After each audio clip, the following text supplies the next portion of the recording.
Wajah polos ternyata bikin marah bos, karyawan apotek diduga tilep 500.000 per hari beli mobil. Seorang wanita yang bekerja sebagai karyawan apotek mendadak viral. Ia menjadi perbincangan di media sosial setelah sang bos bongkar dugaan penggelapan yang dilakukan selama ini. Karyawan tersebut dituding tilep 500.000 per harinya hingga sanggup membeli iPhone hingga tanah. Ya, viral di media sosial aksi karyawan apotek yang dituding menggelapkan uang 500.000 per hari. Sang karyawan apotek bahkan mampu membeli iPhone hingga mobil tanah. Dalam video yang beredar, tampak seorang wanita karyawan apotek yang dipergoki oleh pemilik apotek. Sang pemilik apotek merasa geram dengan karyawan yang selama ini menggelapkan uang penjualan. Bahkan dia terdengar sang pemilik apotek memarahi karyawan tersebut dengan bahasa daerah setelah menggeledah isi tasnya. Ia membeberkan sejumlah uang yang dicuri oleh sang karyawan.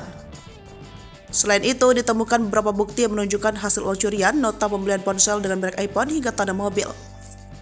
Tampak pula dalam unggahan berikutnya potret sang karyawan ketika berhasil membeli satu unit mobil dengan merek Toyota Baro. Sejumlah netizen yang mengetahui hal tersebut sontak ramai memberikan komentar. Tak sedikit yang mengecam aksi karyawan apotek tersebut.